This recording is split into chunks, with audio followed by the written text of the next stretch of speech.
وبركاته نحمده ونصلي على رسوله الكريم أما بعد قال الله سبحانه وتعالى في كلامه القديم أعوذ بالله من الشيطان الرجيم بسم الله الرحمن الرحيم هذا كتابنا ينطق عليكم بالحق إنا كنا نستهزئ ما كنتم تعملون آمنا بالله صدق الله العلي العظيم கண்ணியத்திற்கும் மிகுந்த மரியாதைக்கும் உரித்தான மேலான பெரியவர்களே, பாசத்திற்குரிய சகோதரர்களே, கண்மணி நபிகள் நாயகம் ஸல்லல்லாஹு அலைஹி வஸல்லம் அவர்களின் கண்ணியமான உம்மத்துமார்களே, அல்லாஹ் இந்த உம்மத்திற்கு செய்த மிகப்பெரிய பேருபகாரம், நம்முடைய அமல்கள் எல்லாம் எழுதப்பட்டு பாதுகாக்கப்பட்டு மறுமையில் அவைகள் நம் முன்னால் வைக்கப்பட இருக்கிறது. காரணம், இந்த உம்மத்து வாழுகிற குறைந்த காலத்தில் அவர்கள் செய்கின்ற எந்த சிறியதோர் அமலும் தவறிவிடக்கூடாது, எழுதப்படாமல் பதிவு செய்யப்படாமல் விட்டுடக்கூடாது என்பதற்காக ரப்புல் ஆலமீன் அல்லாஹ் தஆலா அதற்கான மலக்குகளை நியமித்து நன்மைகளை தீமைகளை எழுதி கொண்டிருக்கிறார். மேலாக அல்லாஹ் நல்லடியார்களே, நாம் தமிழிலே அடிக்கடி சொல்லுவோம், கழுத்து பிடி கொடுத்தாலும் எழுத்து பிடி கொடுக்க கூடாது என்று சொல்லுவோம். எழுத்தை நாம் கொடுத்து விட்டால் அங்கே கிட்டத்தட்ட அந்த விஷயம் என்பது ரொம்ப உறுதியாகிவிட்டதாக ஆகிவிடும். நீங்கள் பார்க்கலாம், வெளிநாடுகளுக்கு செல்லுகின்ற நாட்டினுடைய தூதர்கள் சில ஒப்பந்தங்களில் கையெழுத்திட்டு வருவார்கள். அந்த கையெழுத்திட்டு வருவதற்கான அடையாளம் என்னவென்றால், இந்த நாட்டிற்கும் அந்த நாட்டிற்குமான உறவு என்பது நல்ல முறையில் உறுதியாகிவிட்டது, வியாபார ஒப்பந்தம் என்பது முடிவு செய்யப்பட்டு விட்டது என்பதின் அர்த்தம் தான் எழுத்துப்படி கொடுப்பது. அதுபோல ரப்புல் ஆலமீன் அல்லாஹ் நம்முடைய விஷயங்கள் யாவையும் எழுதி கொண்டிருக்கிறார் மலக்குகளை கொண்டு. ஹதீஸிலே இதற்கு விளக்க உரைகள் சொல்லும் போது இப்படி எல்லாம் நமக்கு தகவல்கள் கிடைக்கிறது.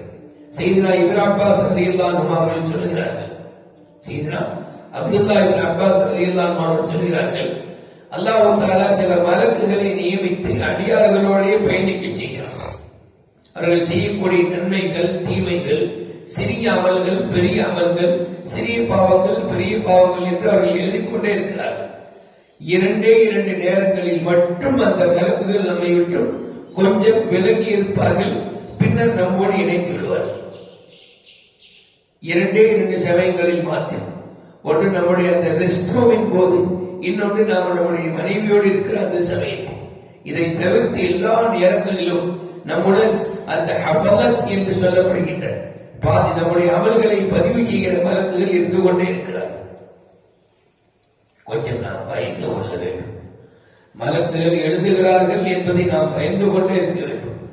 ஒன்று அல்லாஹ் பார்க்கிறான், அந்த பயம் நமக்கு இருக்குது.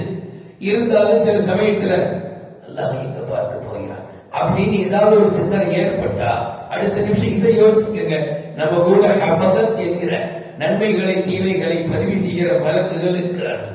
அதனால தான் பெருமக்கள் சொல்லுகிறார்கள்,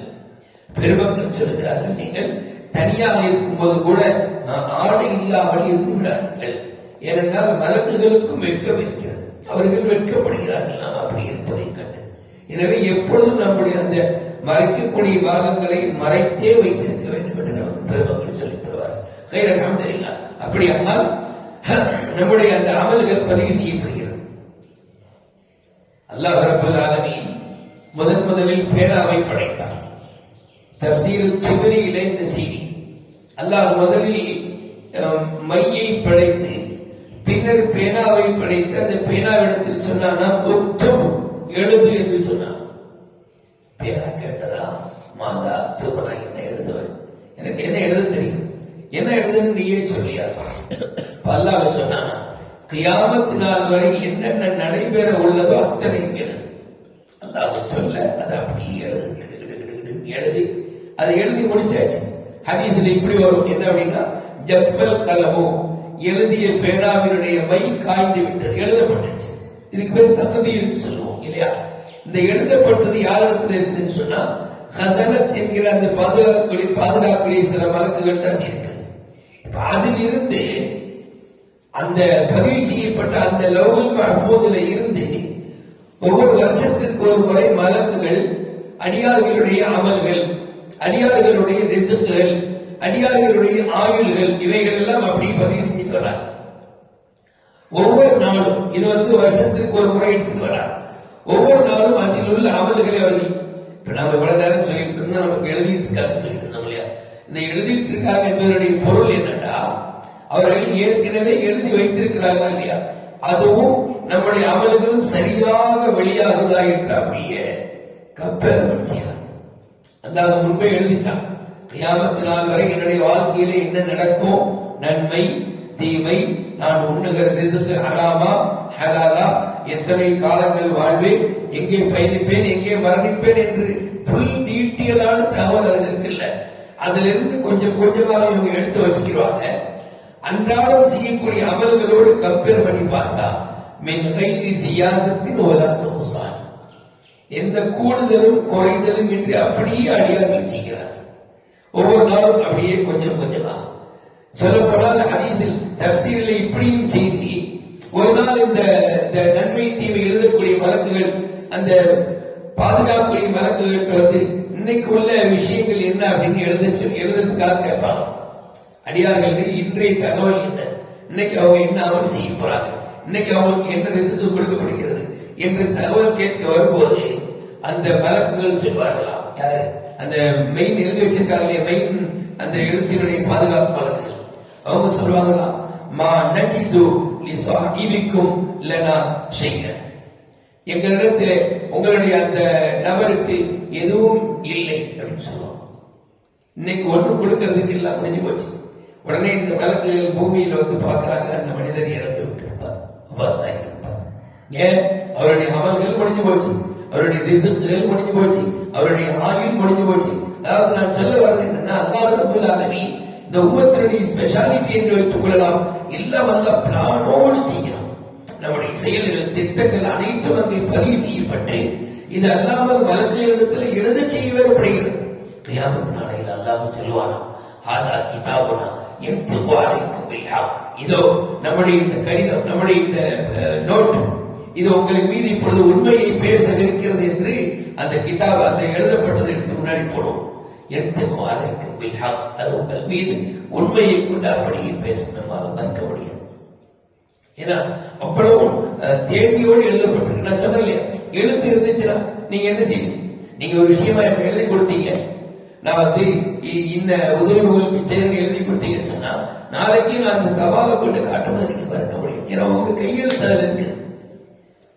கையெழுத்து என்பது ஒரே மாதிரி இன்னொருத்தர் எழுதலாம், ஆனாலும் அப்படியே டிட்டோவா எழுத முடியாது. இவருடைய கையெழுத்து தான் என்பதை உறுதி செய்திட முடியும். அப்ப இது மாதிரி கியாமத் நாளையில் அல்லாஹ் நம்ம முன்னால எழுதப்பட்டதை விரிச்சு வைக்கும்போது நம்மளால மறுக்கவே முடியாது. எந்த அளவுக்கு நான் காவிரிகள் சொல்லுவாங்க, மாநில கிதாபி நேரா மலக்குகள் சொல்லலாம், இந்த புத்தகத்திற்கு என்ன ஆனது, சிறியதையும் விடல பெரியதையும் விடல, மட்டும் எழுதி வச்சிருக்கேன் சொல்லி அந்த எழுதப்பட்ட புத்தகத்தை பார்த்து அவர்கள் நொந்து கொள்வார்கள் என்று குர்ஆன் பேசுகிறது. மேலான பெரியவர்கள், நான் சொல்ல வந்தது ரெண்டு விஷயம். ஒன்று, இந்த உலகத்தில் நாம யாருக்காவது வாக்குறுதிகள் தரதா இருந்தா, யாரிடத்திலாவது ஒப்பந்தங்கள் பேசுறதா இருந்தா, வார்த்தைகளிலும் கவனமாக இருக்கணும், எழுத்துகளிலும் கவனமாக இருக்கணும். எங்கேயாவது வெத்து பேப்பர்ல அவருக்கு எழுத்து பழகிட்டு கூடாது. நான் கையெழுத்து பழகிறேன்னு சொல்லி சும்மா ஒரு வெத்து பேப்பர்ல கையெழுத்து போட்டோம்னா அதை என்ன செய்யலாம், ஃபில் பண்ணி நம்ம சொத்து எழுத்தெல்லாம் எடுத்துட்டு போயிடும். ஒண்ணுமே இல்லாமலே இன்னைக்கு நிறைய போயிட்டு இருக்கு. அப்போ ஒரு விஷயம் என்ன அப்படின்னா, எங்கேயும் நாம நம்முடைய எழுத்தை கொடுத்துடக்கூடாது. கழுத்தை கொடுத்தா கூட எப்படியாவது திமிரி வந்துடலாம், எழுத்தை கொடுத்துட்டோம்னா வெளியில் வர முடியாது. அதாவது கொடுத்தா நிறைவேற்றணும், இல்லை என்றால் நாம் எழுத்து பிடி கொடுக்கக்கூடாது. இரண்டாவது, நம்முடைய எழுத்தாளர்கள் விஷயத்தில், நம்முடைய அந்த அமல்களை எழுதக்கூடிய மலக்குகள் விஷயத்தில் கொஞ்சம் ஜாக்கிரதையாக இருக்க வேண்டும், பயத்தோடு இருக்க வேண்டும். அல்லாஹ் எழுத வைத்துக் கொண்டிருக்கிறான். இது எல்லாம் அல்லாஹ்வுக்கு தேவையில்லை. நான் சொன்னேன் இல்லையா, அல்லாஹ் தஆலா உலகத்தை ஆகுக என்று சொல்லி அந்த அடுத்த நொடியில் அல்லாஹ் படைத்து விடுவான். ஆனாலும் 6 நாட்கள் செலவழித்து படைத்த காரணம் என்ன, எதுவுமே திட்டத்தோடு இருக்கிறோம். அதே மாதிரி நமக்கென நன்மைகளை தீமைகளை எழுதக்கூடிய வழக்குகளை நியமித்த காரணம் என்ன? எதுவுமே பிளானோடு இருக்கிறது. வறுமையில் நாம வருத்திடக்கூடாது, இல்ல இல்ல அப்படிலாம் நான் ஒண்ணுமே செய்யலன்னு சொன்னா அப்ப இந்த எழுத்துதான் அந்த ஆதாரம். ரெண்டு விஷயம் இல்லையா? ஒண்ணு, எழுத்து என்பது மிகப்பெரிய ஆதாரம். எனவே நல்ல விஷயங்களை எழுத வேண்டும். செய்ய முடிவதற்கு சாத்தியமான விஷயங்களை நாம் எழுதி கொடுக்க வேண்டும். இல்லாதவற்றை எழுதக்கூடாது. அது மாதிரி நம்முடைய அமல்களை எழுதக்கூடிய நல்ல விஷயத்திலையும் நாம் கவனத்தோடும் பயத்தோடும் இருக்க வேண்டும். அல்லாஹ் ரப்பல் ஆலமீன் நாளை கியாமத் நாளையிலே நம்முடைய செயல் பதிவேடுகளை நம்முடைய வலது கரங்களில் கொடுத்து நமக்கு சொர்க்கம் செல்ல தகுதியான மக்களாக அல்லாஹ் நம்மை ஆக்கிடுவானாக. ஆமீன் ஆமீன் யா ரப்பல் ஆலமீன். அஸ்ஸலாமு அலைக்கும்.